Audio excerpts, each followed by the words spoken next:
in basketball, like later in the game, you don't automatically slow down, even though you're tired, like pressure goes up and you're trying harder. So then I feel like you're still, I feel like you're more at risk like late in games. I've never seen a study on that. Like, is there more first quarter versus fourth quarter? I know with like ACLs, it would be later, just because as you get tired, your ground contacts just get way more sloppy. You're not co-contracting the right way. And then the other thing is, at least with, I don't know about tendons, but at least with ACLs, you see way more when somebody goes out of their movement bandwidth to compensate for being down by 20.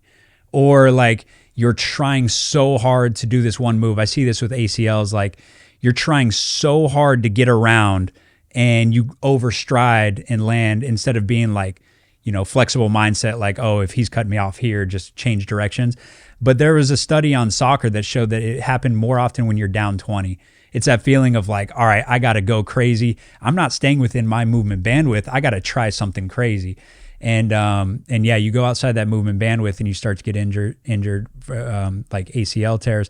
But I wonder if there's any of that with the tendon as well. Yeah, I don't know. And I think that's probably maybe a separation with patellar and Achilles.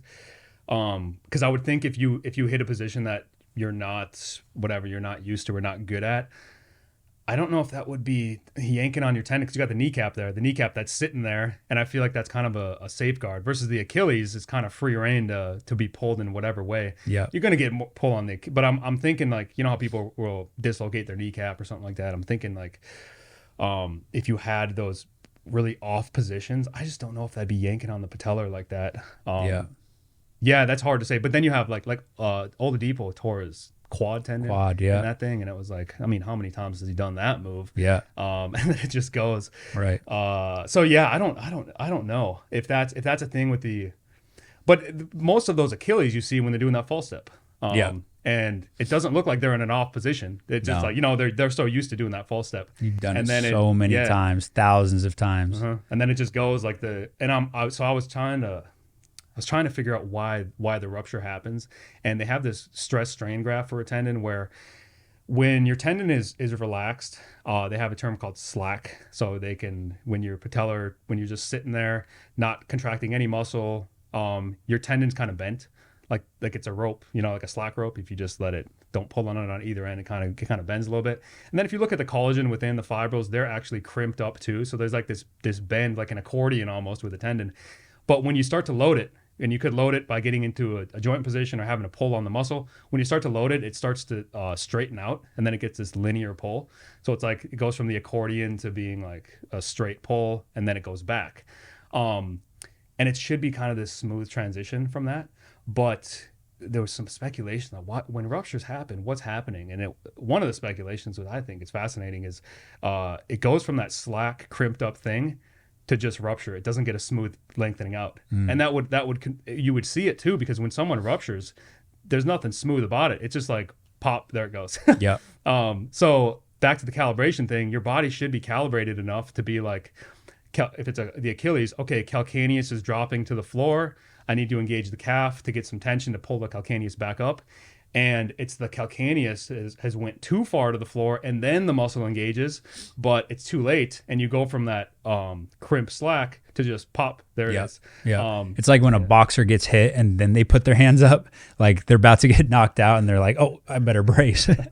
It seems like that's what's happening with that. Yeah. And the thing is, like, so then if we appreciate that, if that's what's going on, it's not a tendon strength issue. It's not a tendon stiffness issue. It's a calibration or a brain or a fatigue or something else issue. Yeah. But then sometimes people step off a curb and like tear their quad, or some people step on ice and they tear their quad tendon. And I think that's the same thing. Is like you can't calibrate at the right moment, which is like milliseconds, and then the thing goes. So I agree. Yeah, it does make a lot of that work where I'm like, let's increase strength and stiffness, and it's kind of like, well, what if we just stayed well calibrated? Yeah, I feel like the highest risk of injury is those times where you've been away and you get back into the sport and the timing feels off. And like you go to make moves that normally you do, and it just feels weird. Like timing and rhythm is off. Rhythm is a big thing. And that's always like your first couple weeks. And I also think that's why you see so many injuries in preseason, guys go into camp and yes, you're spiking workload, but you don't have rhythm. You haven't been playing like you play. Some guys play pickup once every 2 weeks or once a month in the off season, and now you're in there playing every day. And I think people think the injuries happen just because of the workload spike itself, but I think it's lack of rhythm, lack of coordination, lack of calibration.